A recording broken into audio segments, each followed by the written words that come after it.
Well, welcome back to class for General Knowledge. I believe I'm going to title this General Knowledge Part 5. So we left off on 2.2, Basic Control of the Vehicle. And that's what we're going to talk about here in this little section. To drive a vehicle safely, you must be able to control its speed and direction. Safe operation of a commercial vehicle requires skill in accelerating, steering, stopping, and backing safely. In accelerating, especially if you're pulling a tanker, which that's going to be part of the tanker endorsement later on, but when you're accelerating, you want to make sure you're kind of feeling the load, all right? Whenever you're pulling anything that's moving, cows, I've known drivers that have pulled cows. Those cows can move back and forth in that trailer, and you've got to know how to accelerate your truck without tipping the cows over. Or in a tanker, like a smoothbore tanker, and this is a tanker that doesn't have baffles. And like I said, when I get into the tanker endorsement, I'll talk more about that. But basically, there's these walled compartments. The more walled compartments you got in the tanker, the less slosh you have. But acceleration is very important when it comes to driving a tanker truck down the road. It's also very important whenever you're pulling a full load, like a full flatbed on a day cab. You might be able to get 53,000 pounds on an aluminum trailer. And the way you accelerate with an empty truck versus a heavy truck, completely different. All right? You're going to be putting more gas in, there's more torque going down there, and if you don't accelerate the proper way or you don't shift the proper way, you can drop drive shafts, you could drop transmissions completely on the ground, because you're talking about dealing with a lot of power between the engine and the torque that's involved and to get a large load down the road. Steering. You don't want to be overcorrecting in a semi-truck. Overcorrect in a car, yeah, you can have some accidents and stuff like that. You overcorrect in a semi-truck and it's possible that you are going to possibly kill somebody. When I say this stuff, I say it bluntly because I've seen a lot of these accidents and stuff out on the road. I've seen drivers get a little antsy. Maybe you're a little antsy and you're a sports car driver and you get out there in the truck and you try to jam gears really fast and you go around a corner. You know, a sports car can handle going around a corner at 20, 25 mile an hour. You can sure as hell roll a truck at 15 or 20 mile an hour. All right, just pulling onto the interstate. If you've got a top heavy load and you don't accelerate and you don't shift correctly, you can lose that whole damn thing. You can feel it. Pulling over LTL loads, like the doubles and the triples. And I'll talk about that in another endorsement. But even a 53-foot trailer, a 48-foot, or a 57-foot trailer, whatever you're pulling, you know, the way you adjust your axles, there's so much involved that they just don't teach you in truck driver school, or they just brush over it really fast. And in future videos, for general knowledge purposes, I'm gonna move on here. But in future videos, I'm gonna go into extreme detail on this stuff, the stuff that I wasn't able to teach at the corporate schools that are owned by the large trucking companies, because they wouldn't give me enough time, because I had to get you in and get you out. There was a lot of times that I actually worked pro bono for free at these truck driving schools. I say, you don't even have to pay me. I think that people need to know some of the stuff. And I did. I worked for 4 or 5 hours, and they would get all upset because they're like, oh, the state of Oklahoma. They were worried more about they were going to get in trouble by the state of Oklahoma. Or they were worried more. And I'm probably, there's not a lot of instructors out there like me, but I know there's a few of them out there, you know, to actually care and give you guys the knowledge that you need. So I'll jump more into those in depth, and I'll try to jump in depth into some of this general knowledge. So fasten your seatbelt when you're on the road. So it's state law in Oklahoma. As a matter of fact, I think it's federal law that you wear your seatbelt. There's some people I know personally that don't wear their seatbelts, even to this day. But and I didn't. a long time ago. I didn't wear my seatbelt. So I just got into the habit, and now I do it so much that I don't feel comfortable unless I've got the seatbelt on. So it's just something that you really got to get used to. But you're taking your driving test and you're doing the CDL thing, you're going to want to buckle your seatbelt. It's a state law, it's federal law, and I'm telling you, make sure you put it on. All right? Driving in a commercial vehicle, you're taking on a different type of responsibility than whenever you're driving a car. Now, anybody that's studying for their car, you know, maybe you're 15 or 16 years old and you're studying to get your permit. What I'm talking about here is for commercial drivers. This is driving, and commercial drivers is basically driving for a company where you're getting paid to drive a big semi truck. All right, you're getting paid. But I'm not going to sit here and tell you that if you're practicing for your regular license that you ain't going to learn something from watching this. So if you're not planning on getting your CDL and you want to get your regular car license, some of the stuff that you're going to learn here, at least you'll get an idea of what truck drivers are being taught, and you'll learn maybe some more about trucks than you're going to learn in your basic test that you would take to get your driver's license. Now, it's been a long time. I know that a lot of the stuff that I'm covering in here is basically in the regular driver's manual, but most of this is about getting your commercial driver's license Class A. So you got the Class A, you got the Class B, you got the Class C, which I don't know a lot of people that have those, but those are for like limousines and stuff like that. And then you got the Class D, which is what everybody has. All right. The Class A license basically allows you to drive just about anything. Class B, you can't drive a truck with a trailer on it. All right. Class C, you're looking at limousines and probably taxi cabs. And Class D is the license you get typically when you're 16 years old. And most people carry a Class D driver's license their entire life. They don't even go any higher.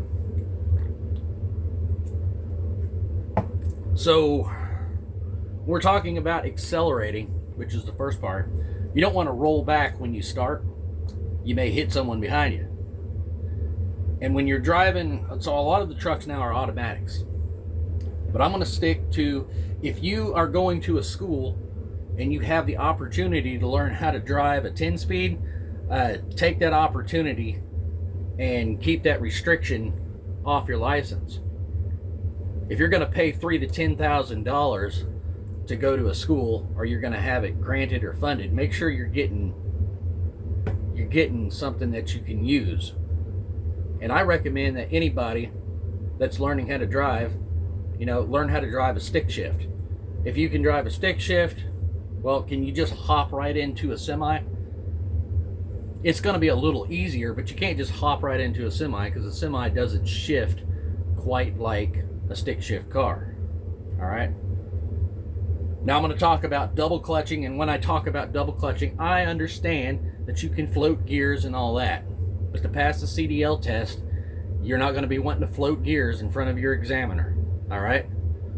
So whenever I get to that point, I'm going to explain it to you in how you should shift a truck. Double clutching, making sure that it falls right in smooth to gear, that the gear shifting is going to be smooth for you. If you have a manual transmission vehicle, partly engage the clutch before you take your right foot off. And that's what we're talking about when we don't mean rolling backwards. So you got the clutch on the far left-hand side, you got your brake, you're going to let off until you watch those engine RPMs drop. Maybe you'll hear the engine drop. You don't want to drop it too much or else you'll bog the truck down, but you'll watch the tachometer and you'll watch that needle fall, and that's how you know you're taking the pressure off so that you won't roll backwards. The steeper the hill you're on, the more off the clutch you're going to have to let it. And it's kind of like it takes practice. It's going to take some practice, especially if you've never driven a stick shift before. And I've taught a lot of people at these driving schools in just a short amount of time of how to shift a semi truck, people that have never driven a stick shift automobile before. And it seems to me it's more common for automatics these days. So if you are going to a truck driving school and they have trucks that have 10-speed transmissions in it, by all means, learn to drive in that thing. Because then you can drive anything you want.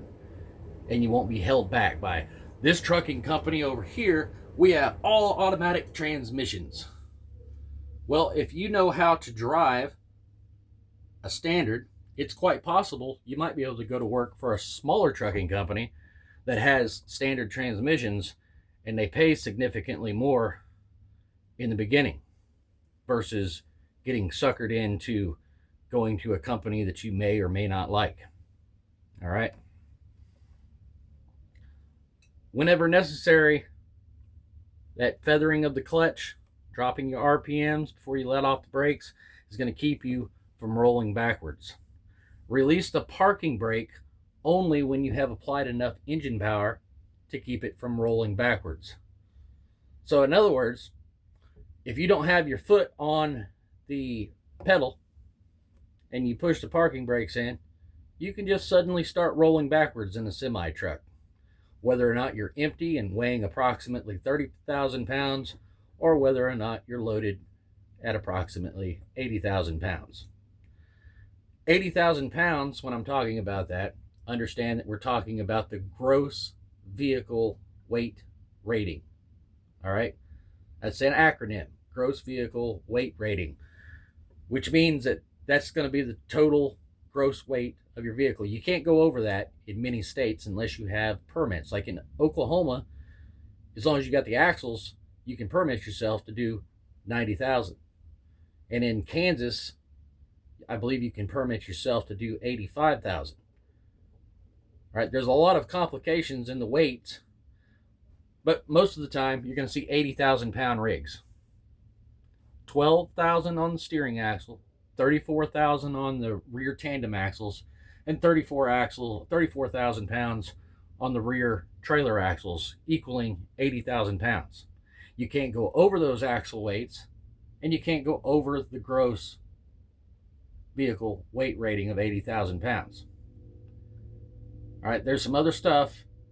So say, for instance, you were covered to do 90,000 pounds, and you bought the extra permit for your cab card. It's going to be sitting in your truck, and you're driving from Tulsa to Oklahoma City, then yes, you can pull 90,000 pounds gross vehicle weight rating.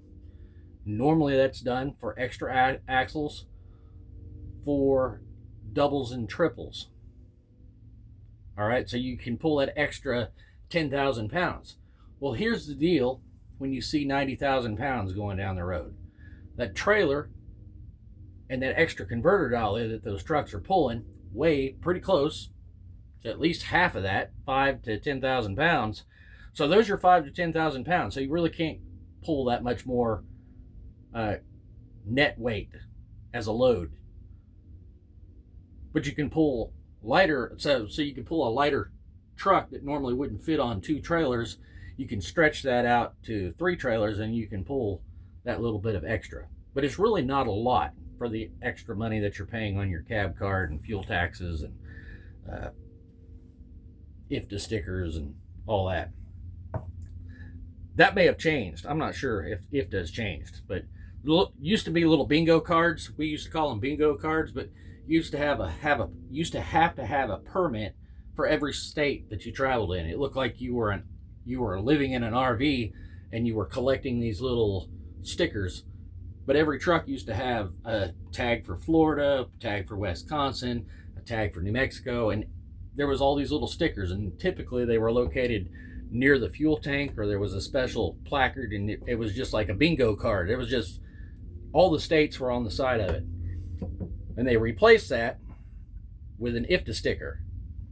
And basically it made it supposedly a little bit easier to deal with taxes and fuel taxes and all that. Certain states charge fuel tax at the pump. Certain states charge fuel tax by the mile. By the mile you drive through the state. Some states charge taxes at the pump and by the mile. So fuel tax is a little bit different. IFTA is about $550 for that one sticker. And it simplified it in the idea that, boom, you got one sticker, it covers all the states versus having to get a sticker for every state. So that's a good thing that's over with. If your drivers are from the 80s and 90s, and you know what I'm talking about. Plus, we had the old hours of service regulations. Old hours of service regulations, I'll talk about that at another time because it really doesn't apply to the 10 hours of driving, 11 hours of driving, 14 hours on duty like we got now. So release the parking brakes only when you haven't applied enough engine power to keep you from rolling back. On a tractor trailer, keep it from rolling back. On a tractor trailer equipped with a trailer brake hand valve, the hand valve can be applied to keep it from rolling back. So you got this little valve over here. It's underneath the steering wheel, or maybe it's like a trolley valve up there on the dash. Some trucks don't even have them anymore. There's been some trucks that I've seen that don't even have those, but you can pull that down and that can keep you from rolling back as well. Speed up smoothly and gradually so the vehicle does not jerk. Rough acceleration can cause mechanical damage, which I talked about earlier. When pulling a trailer, rough acceleration can actually cause the trailer to damage the coupling system, possibly damaging the kingpin or the fifth wheel plate on the trailer, and you can ruin the pins. It really takes a lot to destroy a fifth wheel, and if you're accelerating too fast or too hard and you're breaking that stuff, then you're in the wrong career. I'm telling you, it takes a lot to break that stuff down. I've seen trucks hanging off the sides of bridges. You can actually look online and you can see trucks that the whole truck is hanging off the side of the bridge. There was a lady, I forgot what bridge she went over, but it looked like a scary ride.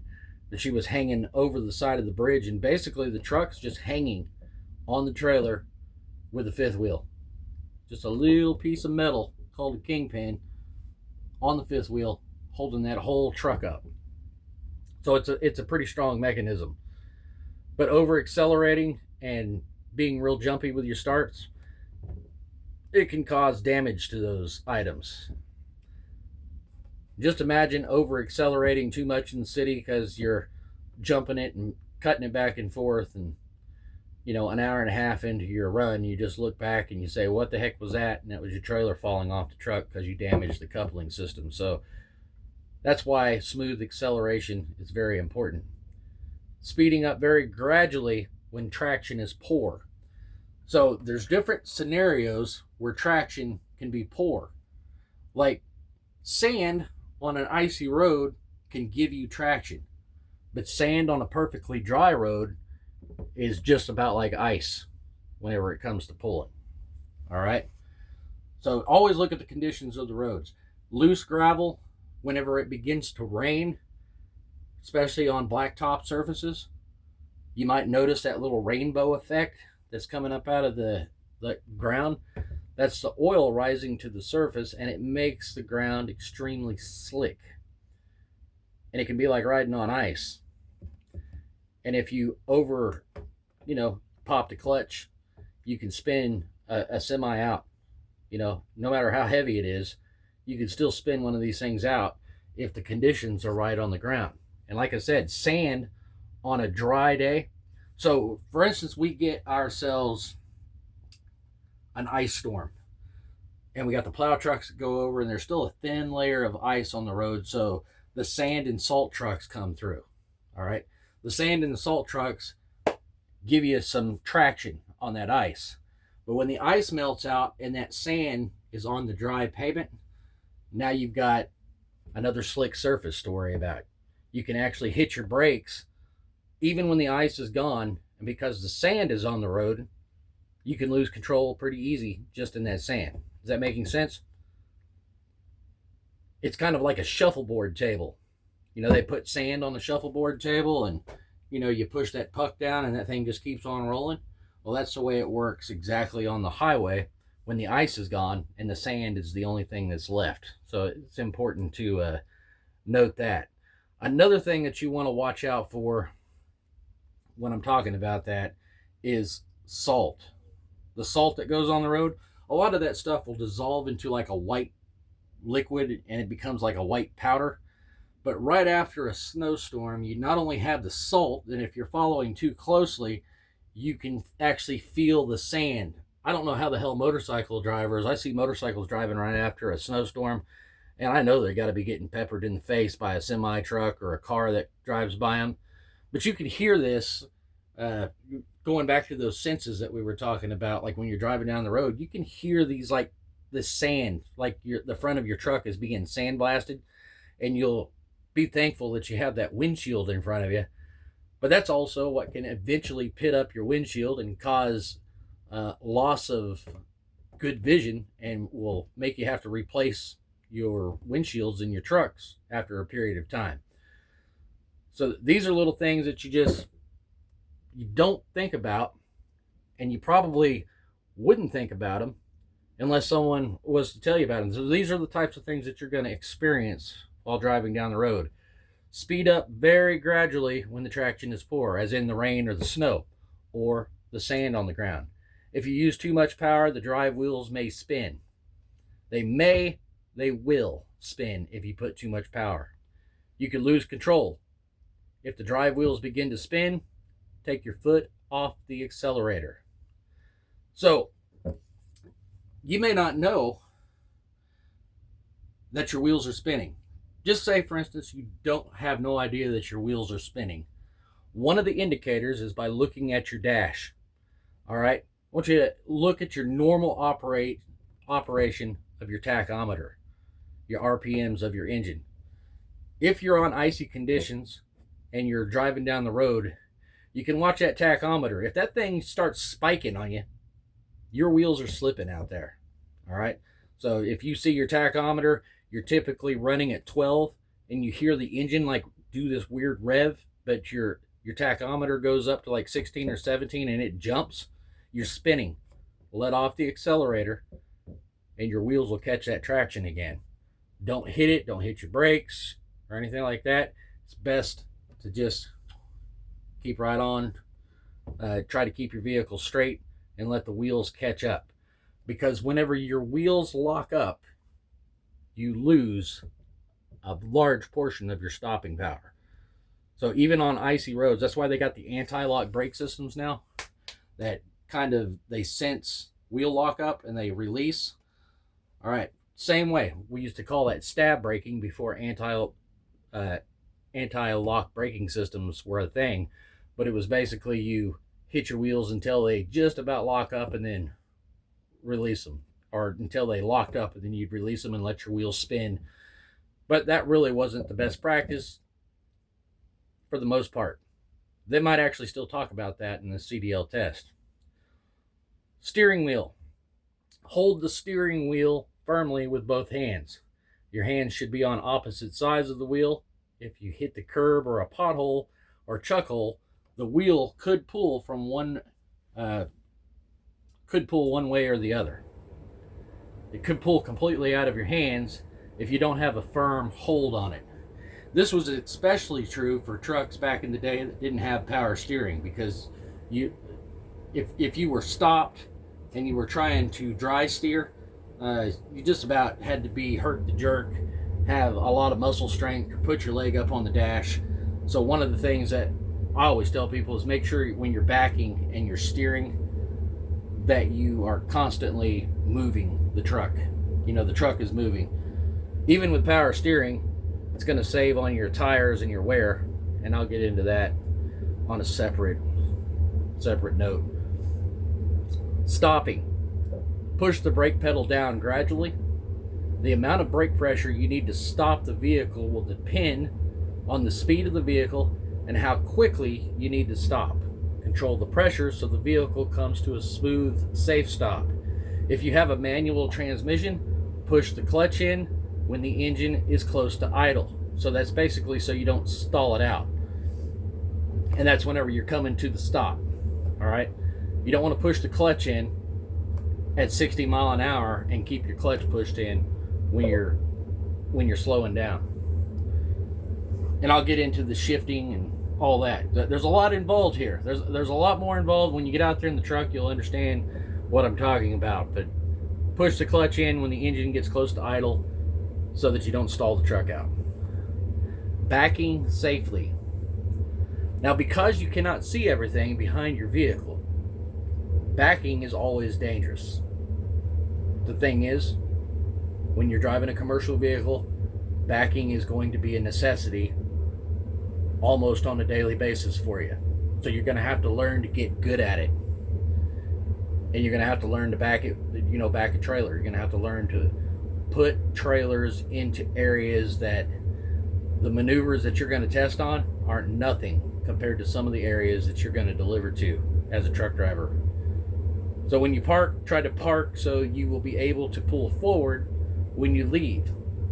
When you have to back, here's a few simple safety rules to go by. Start in the proper position. Woo, I almost lost my computer there. All right, you want to start in the proper position. Look at the path you're going to back out. There's a thing that a lot of people have on their trucks. It's called GOAL. And maybe if you go to work for one of these big trucking companies, they got this little sign down there that says GOAL. And that acronym for that means get out and look. All right?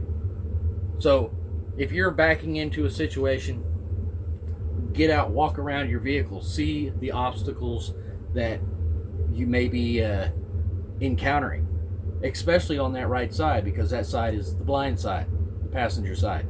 If your steering wheel, in the United States, our steering wheel's on the left, so your right side's your blind side. If you're over in Europe or something, I think the steering wheels are on the opposite sides of the truck, so I'm sure your left side would be blind side. But look at your path. Use mirrors on both sides of your vehicle.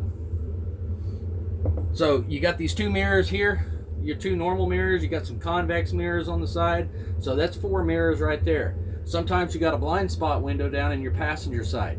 You want to be using that, and you've got 2 mirrors out there on your hood for blind size mirrors on a lot of rigs too. Learn to utilize every mirror you got. And on some rigs, people will add a blind spot mirror here so they can see straight down below. That's not necessarily on all the trucks, but learning how to use your mirrors and learning how to turn your wheel when you're backing and learning how to know where that trailer is at all times, and that only comes with practice. That's going to get out there with practice, and on the job experience is going to get you good at that. When you're going to one of these schools, try to focus really hard on learning how to steer your trailer. Learn where those axles are at all times. Wherever your trailer axles are at, remember that's where your trailer's at. All right? That sounds like a real simple and dumb thing to say, but if you can learn to steer the trailer from the axles, not from the very ass end, not from the front, from those axles. Those axles are your pivot point. Your axles tell you where your trailer's at and where it's going. And I'll get into that more in detail as we move forward. Back slowly. When you park, try to park so that you can pull forward when you leave. So anytime that you can pull straight into a parking spot and you can pull straight out, that's great. That's going to happen very few times when you're a truck driver, especially when you're trying to pull into a truck stop. And some truck stops got those types of spots where you can drive in through the back, you can park, and then you can pull straight out. But there's going to be a lot of times, drivers, whenever you show up to a truck stop and there's going to be one parking spot available, and you'll find out why that one parking spot's available. And if you're good enough and you're confident enough in your driving, then you ain't going to have a problem. You're going to have a parking spot for the night. Or you're going to get into an accident. So learning how to back is it's probably the number one skill you're going to need as a truck driver, as far as, getting the truck down the road front They're going to spend a lot of time on these backing maneuvers at a school, and it's kind of important that you know how to put a truck up to a dock, all right, to be able to get the product off, to be able to get the $1 million of whatever the heck you're hauling to the customer, and they can get it off and unload it with a forklift. So start in the proper position, use your mirrors on both sides, back slowly, so you don't have to back at 100 miles an hour. You know, don't start getting too cocky whenever you get out there and backing at 300-400 miles an hour, and I'm exaggerating, but popping the clutch. Now, an instructor, you know, we could get into straight line backs, and I used to always do this. I would put it in high and back up pretty fast, just to show people that you could control the vehicle, but we were in a pretty controlled spot. You're never going to see me backing at 100 miles an hour in an industrial work zone, backing up to a dock. All right? It's as soon as you start doing crazy shit like that is when you're going to get into an accident. So, doing it for instructional purposes to show you that it can be done. It's kind of crazy and dumb to back up at 25-30 mile an hour. And I did that a few times with students just to show them that, hey, you can control this thing if you're confident enough in it. But you'd never see me do that in real life. I'm going to back up slow. Use a helper whenever possible. So if you are using a helper, one of the number one things that you want to come up to, you're going to come up with some hand signals for like, come on back, come on back. But one of the number one things that you're going to want to do is come up with a hand signal for stop. All right? So use a helper whenever possible. Sometimes the helpers that you get, I mean, and in real life, it's going to be on the test to use a helper whenever possible. But from all my years of experience, most of the time, helpers are, maybe they can keep you from running into something, but most of the time they're standing in the wrong spot. So if you are going to help a semi driver back up, make sure that you can see his mirrors on the left or the right hand side. Because if you can't see the mirrors on the front of that truck, you can't see the helper, and the helper's kind of worthless at that point. See what I'm saying? But on the test, it's going to say use a helper whenever possible. So these rules are discussed a little bit more. Starting in the proper position. Put the vehicle in the best position to allow you to back safely. This position will depend on the types of backing that are being done. Whether or not you're having to blindside it, you're going to have to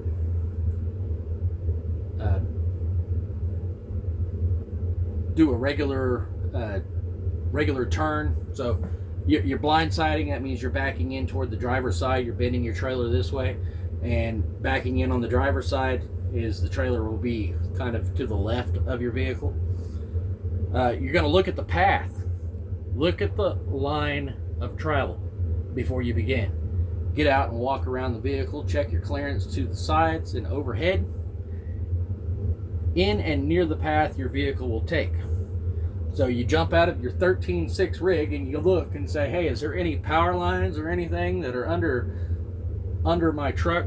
Am I going to rub against anything? Are there any awnings that are hanging out outside the building, like window awnings that you could possibly hit? Are there any holes or deviations in the ground that's going to cause your trailer to roll or yaw? And if you got a top heavy load, you know, is it gonna react like that, or is it gonna rock you whenever you're backing? These are all things, because not every dock you back into is going to be a perfectly smooth, flat concrete area. There's some small businesses out there where you'll be like, wow, this should be a pickup should be picking up here, not a 53-foot semi. That's part of the job. That's what makes it interesting. Use mirrors on both sides. Now, I've kind of checked this out. Check the outside mirrors on both sides frequently. Get out of the vehicle and check your path if you're unsure. Goal: get out and look. I don't care if you have to get out 10 or 15 times to make it into a tight hole. As long as you don't hit anybody or cause an accident, that 10 or 15 times was well worth it. Now, you don't get to do that during the test, but in real life, you can get out as many times as you want. I think in the test, you're allowed to get out two times, maybe it's 3. I'll double check that, so I'm not going to get into that quite yet until I double check that for the state of Oklahoma. Some things might have changed. Back slowly. Always back as slow as possible. Use the lowest reverse gear. I've already kind of covered this. That way you can more easily correct any steering errors.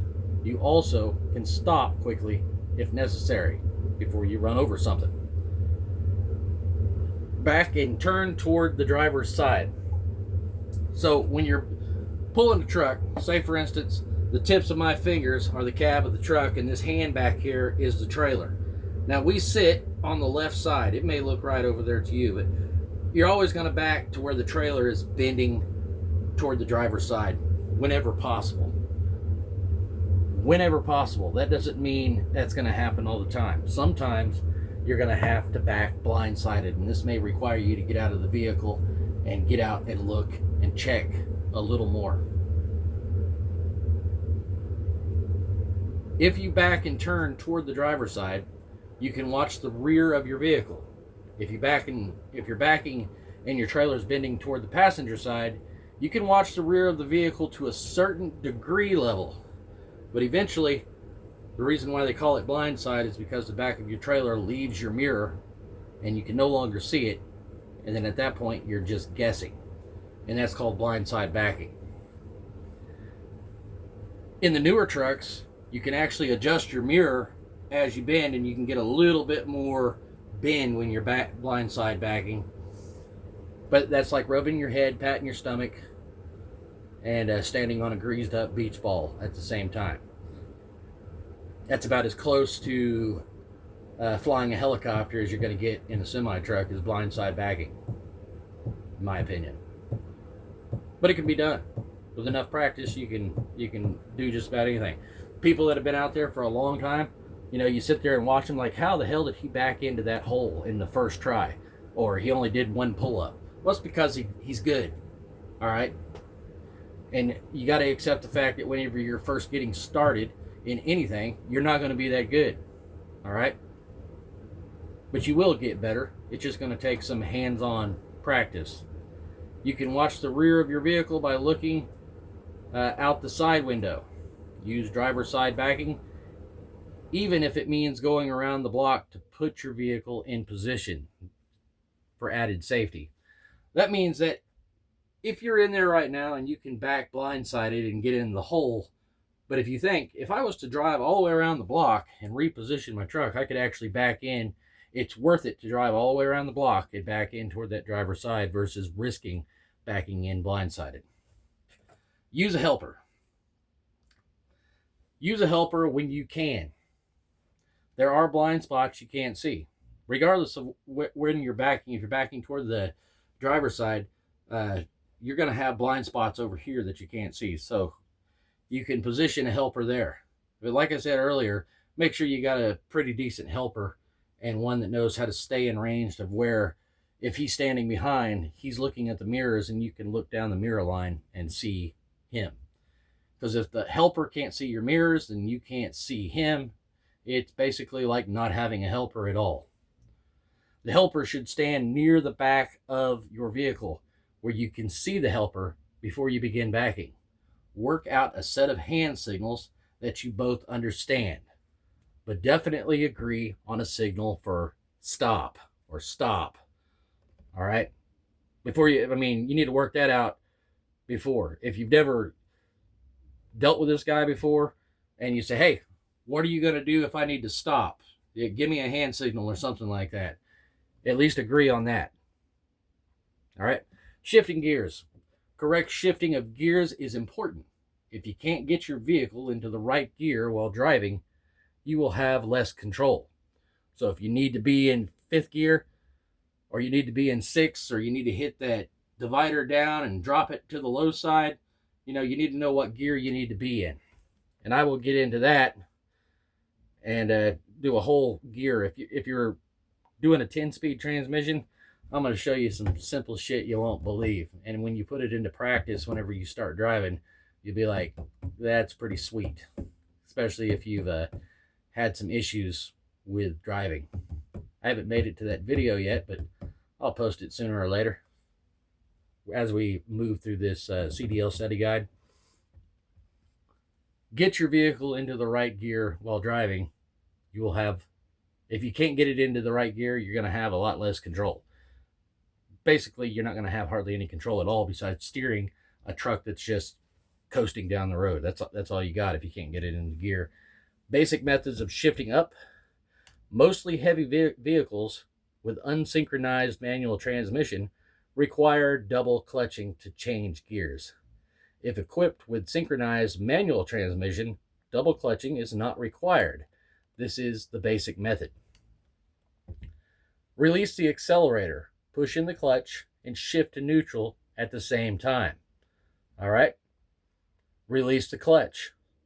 Let the engine and gears slow down to the proper RPM required for the next gear.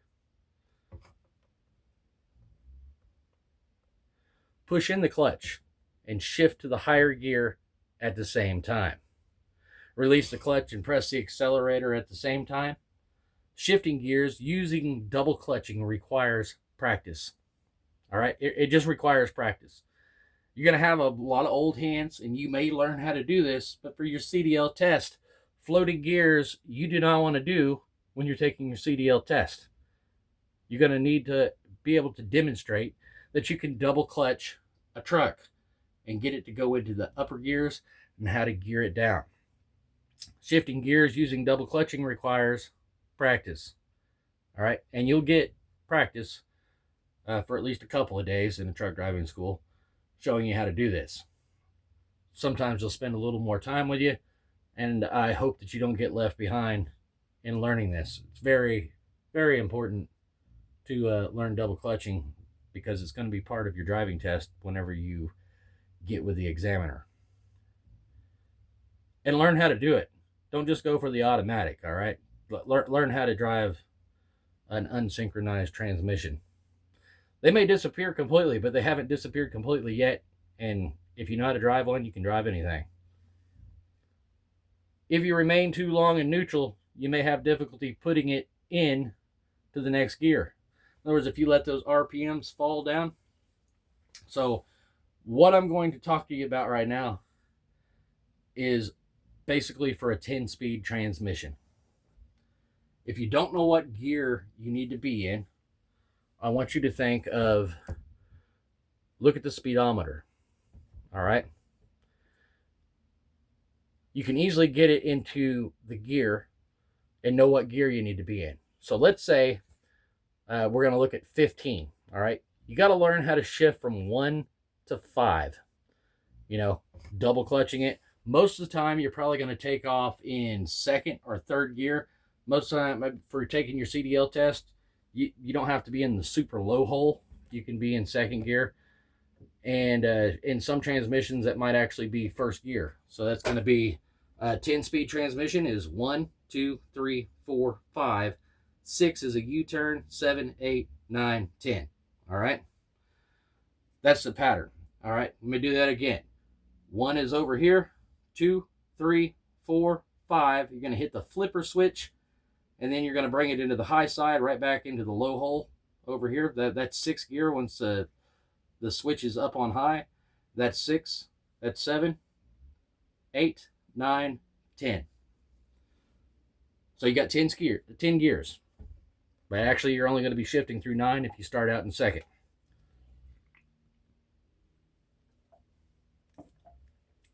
As you're pushing from second gear, you're pushing in on the clutch. Boom, it drops in, right? I want you to look at the speed you're at. When you go into 6th gear, you should be right at about 15 miles an hour. So 15 miles an hour, what's 1 plus 5? 1 plus 5, or 1/5 of 15 is 6th gear, right? As soon as you go to 25 miles an hour, that's 7th gear. 2 plus 5, 35. 3 plus 5. That's 8th gear. 3 plus 5, 35 mile an hour is 8th gear. And that's one of the easiest ways I was able to teach students to know what gear to be in when they're driving down the road. 5 plus 5, you're in 10th. 65, you're in 10th. You're in cruise. You're just moving right along.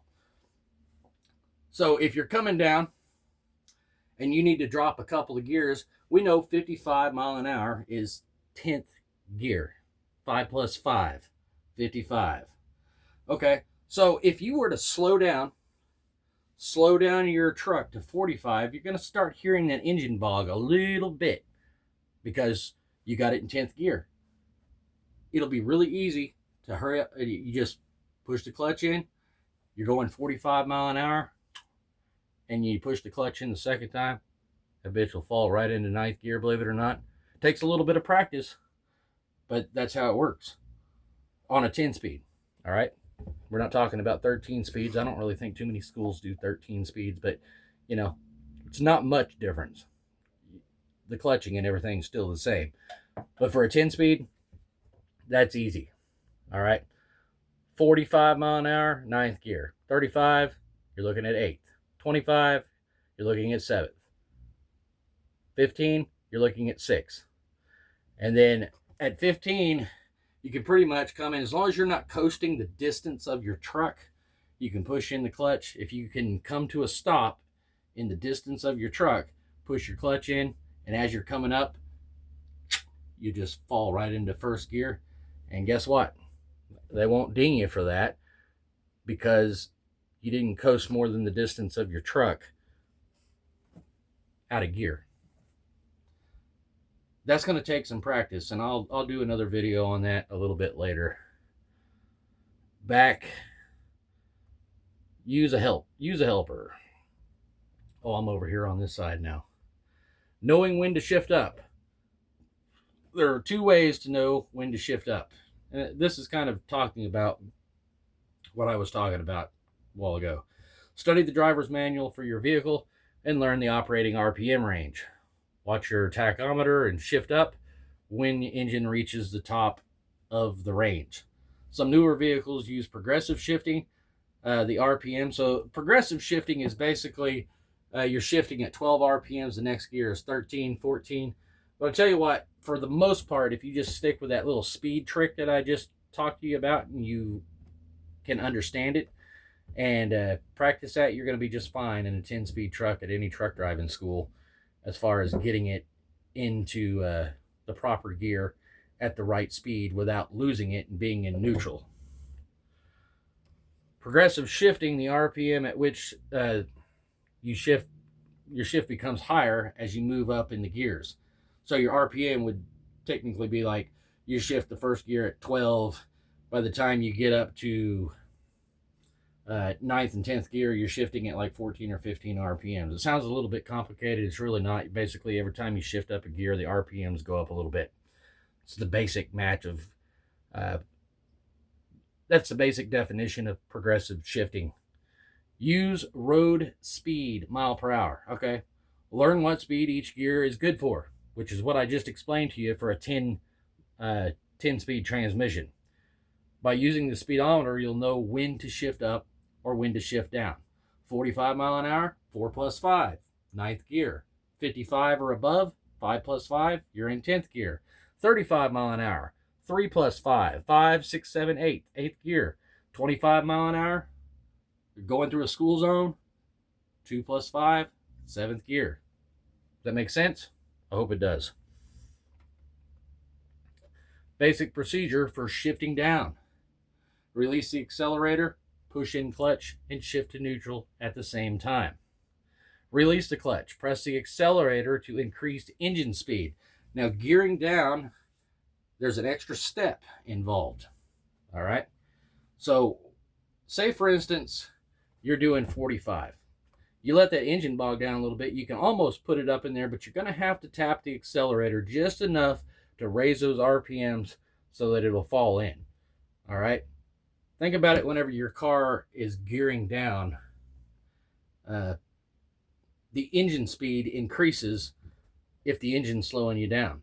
So if you're slowing down a big semi truck, you've got to do the same thing. But because it's a manual transmission, you have to use your right foot and increase the RPMs so that the transmission can sync up and fall into gear. If you don't do that, what's going to happen is you're going to sound like you're grinding hamburger meat with that gear shift. You're going to be grinding. All right. So that's what a synchronized transmission is. When you're coming down, you're going to need to speed the engine up to catch the lower gear, and then the RPMs will come down. Every time you shift, you're going to need to speed it up. But what gear should you be in? Well, you can always go back to what I was talking about earlier. How fast are you going? All right. How fast are you going? And learning how to feather that accelerator, that's going to take some practice. And how much? But if you're doing 45 mile an hour and you're in 10th gear, you're going to hear the engine bogging a little bit. You can just barely tap the accelerator and it'll fall right into the lower gear. It takes practice. Anybody that's out there that's doing this and you hear me speaking about it, it takes some practice. Before long, you watch the video and you'll be out there practicing and you'll be like, I know exactly what the hell Mike was talking about now. All right. Downshifting, like upshifting, requires knowing when to shift. Use either the tachometer or the speedometer and downshift at the right RPM to road speed. Special conditions where you shouldn't downshift. All right. There's special conditions, like when you're coming off of a mountain pass. Special conditions before starting down a hill. Slow down and shift down to a speed that you can control without using your brakes really hard. All right. Coasting down a hill in your own personal vehicle, in a car, you can probably do that with no problem. All right. Now, when you got 45,000 pounds of weight on the back of your trailer, all right, that's a lot of cars. All right. You're 10, 15 cars that you're pulling back there in dead weight that's helping push you down the hill. So you want to make sure that you don't get stuck in neutral coming off of a mountain. You want to choose a gear when you're going down a mountain that you know you're going to be able to control. All right. Depending on the grade, you might want to drop a couple of gears lower than what you climb the mountain is, mainly because it used to be you would match the gear that you came up the hill. So if you had to drop down to 6th gear, you would go down the hill in 6th gear. You may want to go to 5th gear. Hopefully you got retarders on your truck, or the not retarders, but the Jake brake, and you can kick that on. But there's times when even a Jake brake is dangerous, especially if you're on icy conditions.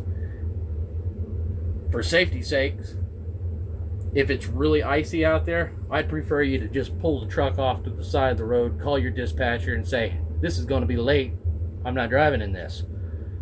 But sometimes you might feel under the pressure of the gun. And I'm telling you what, if you feel unsafe out there, like you feel unsafe road conditions, I don't care what your dispatcher says, pull the damn truck off to the side of the road and wait for the conditions to improve. Downshift before starting down the hill. Make sure you are in a low enough gear, usually lower than the gear required to climb the hill. That's what I just said. Before entering a curve, all right, you don't want to be shifting while you're in the middle of a curve. Slow down to a safe speed and downshift to the right gear before you're entering the curve. In other words, on this straightaway before you get to the curve. You should be in the proper gear before you start turning left or right into that curve. A lot of times, there's a few intersections in downtown Tulsa, around the Sand Springs area, where you need to be in like 6th gear rounding the corners. There's big old blinking signs up there that say, have pictures of trucks rolling over. And I believe there was if you're coming through Memphis, coming up 55, if you don't make this curve, I don't know if it's still there or not, if you're a driver out there and you're actually watching this, but there's a curve right before you curve back and start heading this way from Memphis going through Arkansas. And if you miss that curve, which can flip you over, you're going to hit a bridge that's really low. That's way below 13.6. And so you need to be in the proper gear before you get there. So you need to be looking far enough ahead down the road to see these hazards. And that's another thing, that whenever you're driving as a commercial truck driver, you're going to be looking quite a bit further than the average driver looks down the road. You're going to be finding yourself predicting what's going to happen sometimes 15 to 20, 30 seconds before anyone on the road out there can see it, because you're just seeing all this stuff going on. Like, whenever I'm driving, I can look and I can see someone turning on top of an exit ramp and know that he's going to be down here in 20 or 30 seconds, and I can be completely 10 or 15 seconds on the other side of the bridge. But that just comes with experience. Automatic transmissions, multi-speed rear axle auxiliary transmissions. So multi-speed rear axle and auxiliary transmissions are used on many vehicles to provide extra gears. You usually control them by a selector knob or switch on the gear shift lever or the main transmission. There are many different shift patterns. Learn the right ways to shift gears in the vehicle you're driving. So I was explaining earlier about the 10-speed transmission. Automatic transmissions. Some vehicles have automatic transmissions that you can select. You can select the range. So in other words, you can select what gear that automatic transmission is going to be in through a button on the dash, or maybe a push-pull button on the gear shift knob that's up there. It's not necessarily like a gear shift, but maybe up on the dash may have an up and down button, and you can shift the range of that. Some vehicles, you can select the low range to get greater engine braking when going down a hill. The lower range prevents the transmission from shifting up beyond the selected gear unless the governor RPM is exceeded. It is very important to use this braking effect when going down grades. Anytime you can use the engine and the transmission to help slow you down, it's a lot better than using pure friction that's generated by your brakes. Every time you hit your brakes, that pad is going up against metal, creating friction and creating heat. And when you go down a steep grade, you create that heat drastically faster, and you can cause your wheels to catch fire or your brakes to crystallize and shatter. So that's what's important when you're going down steep hills. Retarders. Some vehicles have retarders. Retarders help slow the vehicle, reducing the need using your brakes. They reduce brake wear and give you another way to slow down. There are 4 basic types of retarders. You got an exhaust retarder, an engine hydraulic, and an electric. All retarders can be turned on or off by the driver. On some vehicles, the retarding power can be adjusted when turned on.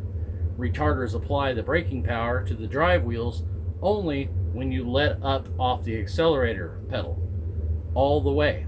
Because these devices can be noisy, be sure you know where they are permitted. So there's some mountain ranges and there's some states like Colorado that have laws against having straight pipes and extremely loud jake brakes. You could be going down the side of a mountain, turn your jake brakes on, and cause an avalanche. So that's why these laws exist in certain states. You need to know these laws before you go. I hear jake brakes all the time in Oklahoma, and there's not a mountain to be found out here, but it sounds really cool. At least for if you got trucking in your blood. Sometimes it scares the hell out of people on the road, and you watch them white knuckle.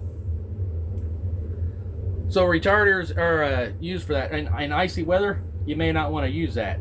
Caution: when you drive, when your drive wheels have poor traction, this is what I was just talking about, the retarder may cause them to skid. Therefore, you should turn off the retarder when the road is wet, icy, or snow covered.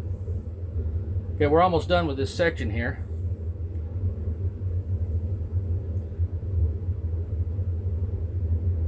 So let's back up and answer a few questions here.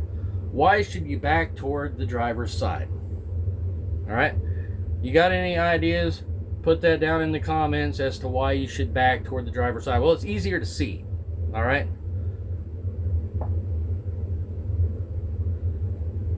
We'll go back to that. So back to the driver's side so that you can see better. Backing toward the right side is very dangerous because you can't see as well.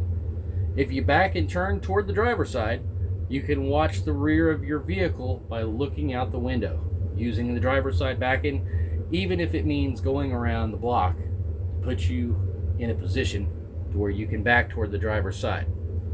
All right. Number 2, if stopped on a hill, how can you start moving without rolling back? Well, you can let off a little bit on the clutch till your engine RPM start to drop down. You want to make sure that you got enough pressure before you release your parking brakes or you release your brakes that you are not going to roll back and the engine is going to be bringing you forward. All right. Hopefully you won't get stuck right out of truck driving school in a town like San Francisco and some of the hills that are out there. All right. So if you're stopped on a hill, how can you start before moving? You're going to let off and you're going to make sure that your parking brakes aren't taken off, and you're going to kind of feather the clutch to make sure that you don't roll backwards. Make sure you got enough engine force pulling you forward so that you don't roll backwards. When backing, why is it important to use a helper? Well, it's important because they can see things that you can't. They can see blind spots that you can't. Okay? But my personal opinion is make sure you can trust them, and definitely make sure you have a signal for stop, which is the very next question here. What is the most important hand signal that you and a helper should agree on? And that is a signal for stop, so you don't hit anything. What are the 2 special conditions where you should downshift? The 2 special conditions are before you're fixing to go down a steep hill, make sure that you're in the right gear, you're downshifted to the right gear, and before you come up to a steep curve, right or left, make sure before you enter the apex of that curve that you have shifted down to the proper gear. Retarders keep you from skidding when the road is slippery. This is going to be false. We just covered that if the roads have ice on them, if the roads are dry but they have sand on them from a previous ice storm, you do not want to be using Jake brakes, especially if you're in the middle of a curve or if you're going straight down the road, because your wheels can lock up. Wheels locking up cause things called jackknives. Going around a corner and skidding out causes your trailer to push you into a really fast jackknife. It's physics. And once it starts, after if you don't catch it immediately, you ain't gonna fight the physics of a jackknife.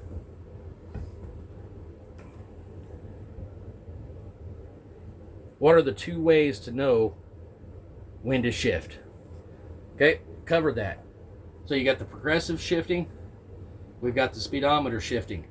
The progressive shifting is talking about using your RPM. So you can use the RPM method or you can use the speed method to learn how to shift. And I really touched on the 55, the speed method. For anybody that's just starting, that seems to be the best method is, 25 mile an hour, 2 + 5, 7th gear. It's really the easiest way that I've found that students that I've taught in the past learn it and pick it up pretty easy.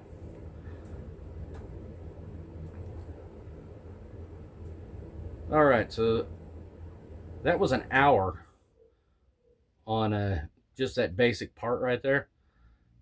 And I'm going to stop it there, and then the next video I'll be covering 2.4 in the Oklahoma CDL handbook on seeing.